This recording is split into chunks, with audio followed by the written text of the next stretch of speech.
Hello everyone, I'm Zath and welcome back to my channel for another Manga Haul video. This Manga Haul is from the month of June. You can check out my previous month's Manga Haul in the link below. Also, I wanted to say thank you all so much for commenting and watching my videos. I appreciate each and every one, so thank you. Now, without further ado, let's get to it. Starting us off this month is going to be yet another box set, and that's Dragon Ball Z, the complete series, volumes 1 through 26. I never actually completed reading the manga. The first volume of DBZ I got was actually volume 7, and the reason I started there was because I was watching the anime at the time, and I hadn't been able to watch earlier episodes. So I missed out on the first part of the Frieza saga. Another gap in the anime that I missed was part of the Cell saga, so being able to read that in manga form was a real treat for the younger me. And as you know, I just recently started recollecting manga again, so trying to fill the gaps in my older volumes of DBZ was quite a pain. So it was really nice to see this box set release so that I could pick it up. Overall, the box set art is pretty nice, and luckily my box set came undamaged from Amazon, so that's always a good thing. All volumes do come with the new Shonen Jump logo. I personally don't really mind it, but some people might, but at least the entire series has the same spine, so that's something I always look forward to. Little off printing on some of my volumes, but you know, what can you do? But I'm really glad to have the complete series of Dragon Ball finally in my collection after all this time. Next up, we have a new series that I've been looking forward to starting, and that is Horimiya, volumes 1 and volume 2. I picked these up during the Yen Press sale this month, and I really enjoyed it.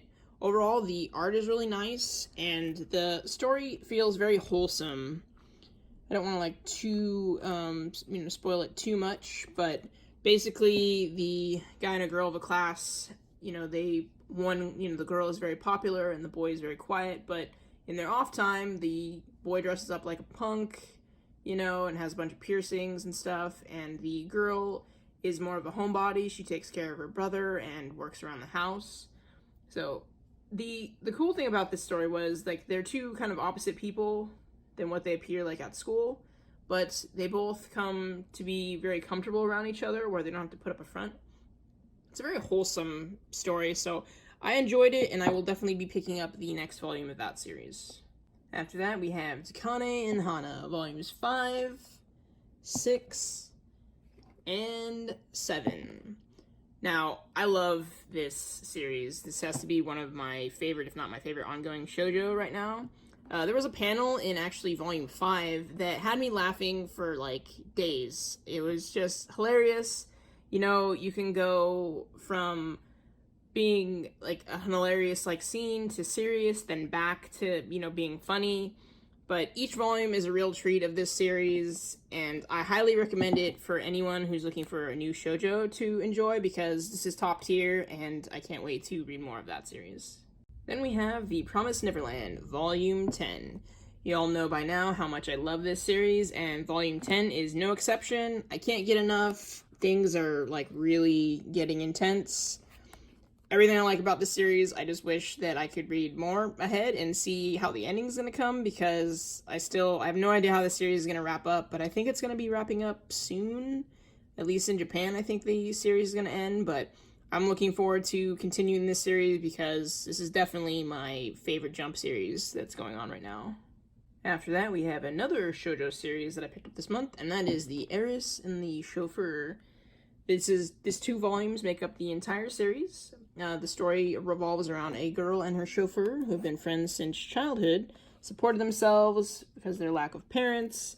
The story shows the relationship from both sides, the girl being from a rich family, so it's a big surprise that she is associating with someone of lower class more, but both of them are just naturally close to one another, so they don't really see a problem. Again, I'm a really big sucker for this trope, so really enjoyed that whole thing.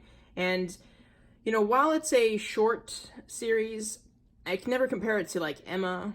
Art was well done, as you saw there, but I can appreciate a smaller series for what it is. And, because, not everything needs to be 50 volumes or whatnot. I thought the story told in these 2 volumes was, done well enough. I enjoyed it, so, if you're looking for a smaller series in this kind of genre, definitely try this one out. Apparently, this is the month of shoujo, because I picked up another new series, Arun Harun Ride. volumes 1 and 2. I was really looking for another ongoing shoujo series since I've almost caught up with Takane and Hana. And the story revolves around a girl that, says she doesn't like boys, but she finds one that's the exception to the rule. One day they're gonna meet as a declaration of feelings, but boy never shows up. Flash forward to present, day where they're in high school and she, runs into him again, but he's got a new name in life. After reading the first volume, I can't say I was really taken in by the story, and the main character is one that I'm not particularly interested in. However, the story did start picking up in the second volume, and I got to glimpse more of the supporting cast. So I hope the series continues to improve as it goes on. I'm willing to give it a few more volumes to see if, the story and characters progress, but, who knows, maybe it's just a slower starting series, but we'll see. After that, we have Devil's Line Volume 6 and 7. I haven't really caught up with the series. I think I'm around volumes 4 or 5 right now, but I really loved what I've read so far, and while it's a darker narrative than most things I've read, Devil's Line really excels at the storytelling and atmosphere that you have. So if you're into, detective or vampire stories, I definitely recommend picking up this series because it's really good and, definitely one of the different stories that I've picked up and have enjoyed. Next, we have another new series, and that is The Rising of the Shield Hero, Volume 1. This is not too unique of a story of a pretty much present-day kid falling into a fantasy-type game world. But the cool spin on this series that I found out was he can only use a shield. And as we know, if anybody's played a game, the shield is not the strongest weapon ever. I mean, look at how many people don't want to play tanks in Overwatch. Anyway, the story starts off with, he is part of several heroes that are supposed to save this land. They each have different weapons, and so they all start off with, having to level up pretty much from, level 1 to get stronger to save this kingdom. But our shield hero kind of gets framed for a crime that he didn't commit. This woman takes advantage of him and takes all his money and blames him for sexually violating her, even though that, he didn't do that, and everybody, says that he does. And so he kind of gets ostracized from the group of heroes. This particular plot point was a bit cringe for me. I thought it could have been swapped out with pretty much any scene to, even having steal or something like that. But it's a manga. It doesn't dwell on it, too much. It just, the scene is over and done with pretty quickly. So I kind of give it a pass there. Jaded Hero obviously is not a bad guy, but he's pretty ticked off that he's been blamed and kind of outcast from everything, so he's got to work harder. So he pretty much hates everybody. But he needs somebody to help level him up because he has no attack points, pretty much as just being a big defense guy. So he goes to this slaver, corners him in alleys, hey, you need a slave to help you with this stuff. So he gets a slave, and she's pretty much the attack to his defense or whatnot, but he's not terrible to her. It's this demi-human kid, but he does make her kill monsters. She's got her own issues with her family being killed by a bunch of monsters, so she's got to work through that, and he's says that he's going to protect her. But I did the things that I did was they showed the different types of shields that he can use in different situations, so that was pretty cool. And even though it's the trope of otaku falling into gameland, I think it manages to keep it pretty fresh, so I'll be definitely picking up the next volume to see where the story goes. After that, we have Fruits Basket Volume 1. Now, this series was recommended to me by Wendy, and with the Yen Press sale being this month, I figured, now was the time to try it. I have to say, overall, the hype for this series was pretty daunting, and I was afraid I wasn't going to like it, but it actually surprised me. I enjoyed reading it. The characters, they cover most tropes, which I do enjoy reading. And I have to say, one of the heroine's girlfriends is actually the most enjoyable support character that I have, read in a while. At one point, I think she threatens these other girls that are talking badly about her friend with a steel pipe. And I know it's not a main plot point, but I thought that was pretty cool, and it made me pretty much laugh out loud, as absurd as it was. I'm pretty sure I'm the last person on Earth that has not read the series by now, so I'm really not going to go to, into the plot. But I have to say, overall, I really did like it.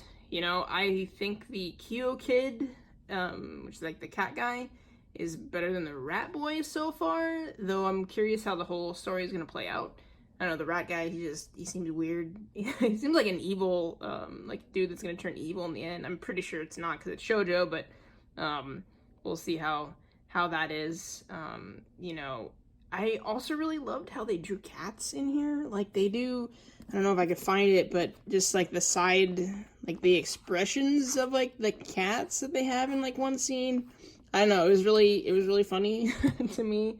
Yeah, the art, as you saw there, it's pretty old school. They do have these color pages in the beginning though, so I thought that was nice.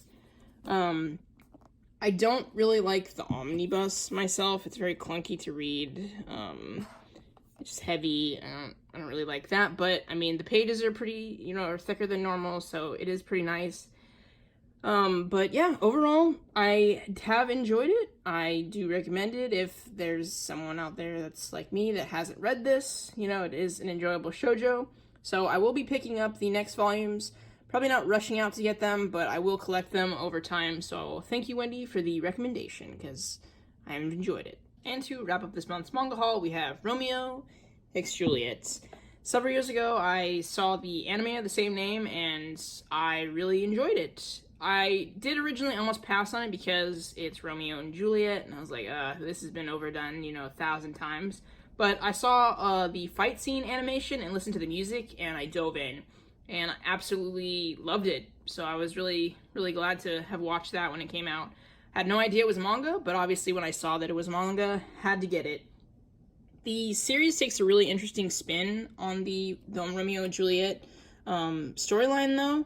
And that is because, like, Juliet is living disguised as, like, a man, but she does, like, vigilante work as the Red Whirlwind. So already that was really interesting to me. I'm like, that's pretty cool, because Juliet's not just, this damsel in distress the whole time. So she's actually got some cool fight scenes in there. So that was really cool. The unique spin of, like, the world that they kind of live in and, like, the overall, I guess, plot for this is really cool. The art, as you saw, is really nice, and this omnibus form does have several color pages in there. So you see everybody's like unique design. I really do like it. And then I think in the middle there's also some color pages in here. But I really enjoyed the art in there, and the story. Like, it's really interesting. The style. The only gripe I have about this is it's an omnibus form only, and really don't like omnibuses, but if you do, this is perfect, and I'll pick up an omnibus if that's the only form of the manga that I can get.